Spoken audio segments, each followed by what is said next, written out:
இந்த கல்யாணத்தில் பார்த்துருக்கீங்களா? கெட்டி மேளன்னுவான். ஏன்னா அந்த தாலி கட்டுற சமயத்தில் ஏதாவது தவறாக யாராவது பேசுவாங்க, அது காதில் விழுந்துடக்கூடாது.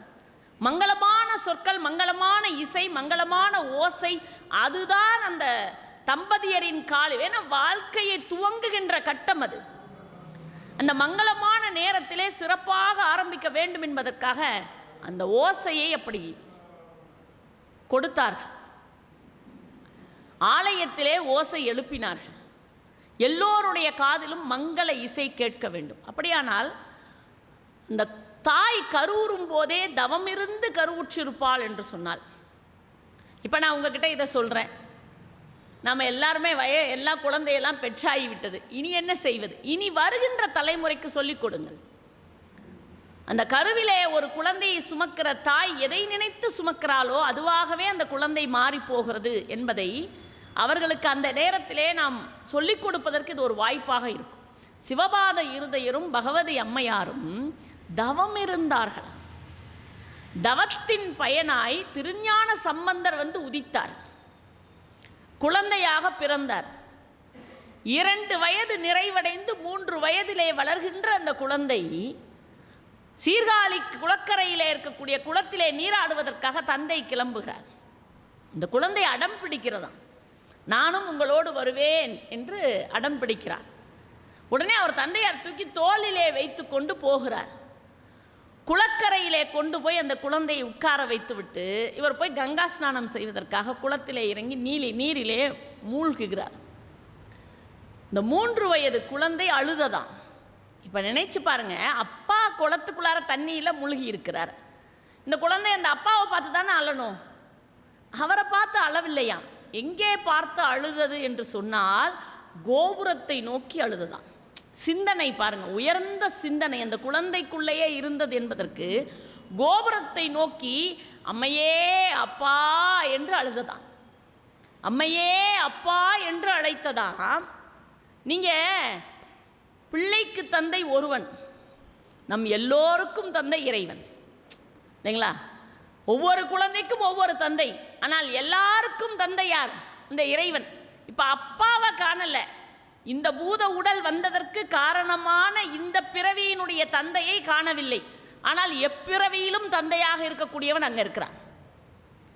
அம்மையே அப்பா என்று சொன்னவுடன் அந்த ஞான குரல் எம்பெருமானிடத்திலும் கேட்டு அம்மையிடத்திலும் கேட்டு அம்மையை பார்த்து சொன்னாராம், அந்த குழந்தைக்கு போய் பசிக்கிறது போல இருக்கு, உணவு கொடு. அம்மை பொற்கிண்ணத்திலே பாலேந்தி அந்த குழந்தைக்கு அமுதப்பால் கொடுக்கிறார். யார்? உமையம்மையே கொண்டு வந்து கொடுக்கிறார். அமுதப்பால் உமையம்மை இடத்திலேயே உண்ட குழந்தை யார் என்று சொன்னால் அந்த ஞான சம்பந்தர். வியாக்கியான கர்த்தாக்கள் எழுதுகிறார்கள். என்ன எழுதுறாங்க? 3 வயதிலே அந்த குழந்தை அழுதது. ஏன் அழுதது தெரியுமா?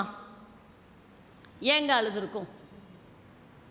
3 வயதிலே குளக்கரையிலே உட்கார்ந்து கொண்டு திருஞான சம்பந்தர் என்கின்ற அந்த குழந்தை 3 வயதிலே சீர்காழி திருப்பதியில் இருக்கிற குளக்கரையிலே அழுதது. ஏன் அழுதது அப்படின்னா அதுக்கு என்னங்க நம்ம காரணம் சொல்லுவோம்? என்ன காரணம் சொல்லலாம்? பசியினால் அழுதது. அடுத்தது என்னங்க? மயக்கத்தினால் அழுதது. அப்புறம் பயத்தினால் அழுது இருக்கும். இன்னும் மகிழ்ச்சி. யாருமே இல்லை, அப்பா எங்கனே காணோம், அப்பா இல்லை, பயத்தினால் அழுதது, பசியினால் அழுதது. இன்னும் என்ன சொல்லலாம்? நாமெல்லாம் சிந்திக்காத ஒன்றை சிந்தித்தார்கள் பெரியவர்கள். 3 வயதிலே அந்த குழந்தை அழுதது என்று. ஏன்னா குழந்தைகள் சரியாக பொதுவாகவே அழும். எப்பொழுது அழும் என்று சொன்னால் நீங்கள் அதுக்கு தான் சொல்வார்கள், ஒரு குழந்தை எப்பொழுதெல்லாம் அழும் என்பதற்கு 3 காரணம் இருக்குது. 1, தனியாக இருந்தால் அழும், யாரும் இல்லைன்னா அழும். நம்ம போய் எட்டி பார்ப்போம், குழந்தை அழுது அப்படின்னா அம்மா என்ன சொல்லுவாங்க? போய் எட்டி பாருடா, ரொம்ப நேரமாக அழுதுகிட்டே இருக்குது அப்படின்னா நம்ம போய் தலையை காமிச்சோன்னா சரி யாரோ ஒருத்தங்க இருக்காங்க, அமைதியாயிடும்.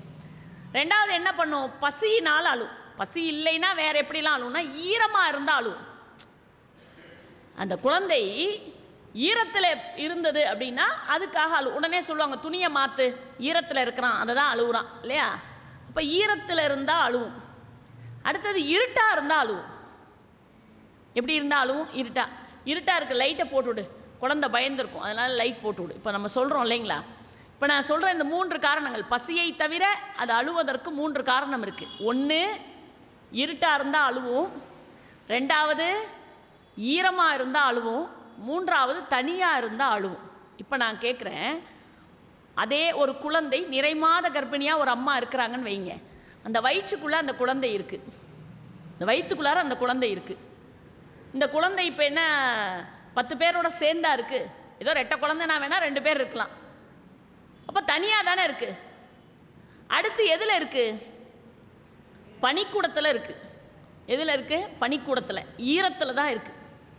சரி, 3வது கருவறையில் என்ன லைட்டாக போட்டு வச்சுருக்காங்க? இல்லை. எங்கே இருக்குது? இருட்டுக்குள்ளார தானே இருக்குது. அப்போ இருட்டுக்குள்ளே நீருக்குள்ளே தனியாக இருக்கிற அந்த குழந்தை அழலை. அழுதா குழந்தை செத்து போயிடும். ஏன்னா அழுதா தண்ணியை குடிச்சிடும், குடிச்சிட்டா இறந்து போயிடும். அப்போ வயிற்றுக்குள்ளே இருக்கிற ஒரு குழந்தை, இருட்டிலே இருக்கிற நீருக்குள்ளே இருக்கிற தனியாக இருக்கிற அந்த குழந்தை அழலை. அதே குழந்தை அந்த தாய் பெற்றெடுத்த அடுத்த வினாடியே அழுகிறது இல்லைங்களா? பெற்றெடுத்த அடுத்த வினாடி அதோட சத்தத்தை கேட்டிங்கன்னா அந்த மருத்துவமனையே அலறும். அப்படி ஒரு சத்தம் போடுது. அதற்கு ஒரு வினாடிக்கு முன்பு வரைக்கும் அழாத ஒரு, அதுக்கு பின்னாடி அழலைனா பிரச்சனை. நல்லா ஞாபகம் வச்சுக்கோங்க. பிறந்த பிறகு அளவில்லை என்றால் பிரச்சனை. போட்டு தட்டுவாங்க, அழ வைப்பாங்க. வயிற்றுக்குள்ளே இருக்கும்போது அழுதால் பிரச்சனை. அப்போ நான் கேட்குறேன், வெளியே வந்தவுடன் அழுகின்ற இந்த குழந்தை வயிற்றுக்குள்ளே இருக்கும்போது ஏன் அழலை? ஏன் அழவில்லை என்று சொன்னால், வயிற்றுக்குள்ளே இருக்கிற போது எம்பெருமான் சிவபெருமானுடைய முழு கருணையும் அதற்கு இருக்கிற காரணத்தினால், அவருடைய 1000 கோடி சூரிய பிரகாசம் அவருக்கு அருள் புரிகின்ற காரணத்தினால், சிவபெருமானே கூட இருக்கிற ஒரு காரணத்தினால், அவருடைய வெப்பத்திலே இருக்கிற காரணத்தினால் அந்த குழந்தைக்கு அழுகை வரவில்லை. ஆனால் அந்த குழந்தை பிறந்த உடனே எங்கப்பா போனேன்னு தேடிக்கிட்டு அழுவுதான். வயிற்றுக்குள்ளே இருக்கும்போது அழாத குழந்தை வெளியே வந்தவுடன் அழுவதற்கு காரணம், அவ்வளவு நேரம் துணையாக இருந்தார் இல்லையா வயிற்றுக்குள்ளார எம்பெருமான். துணையாக இருந்து வெளிச்சத்தை கொடுத்து அதற்கு தேவையான சூட்டையும் கொடுத்தார் அல்லவா. ஆனால் வெளியே வந்தவுடன் அவரை காணலையே அப்படின்னு அந்த குழந்தை அழுவுதான். இப்போ இது குழந்தை, சாதாரண குழந்தைகள் அழுவதற்கே இவ்வளோ பெரிய தத்துவங்களை சொல்கிறார்கள் என்றால், இது ஞான குழந்தை. இவர் யாரு? ஞான குழந்தை.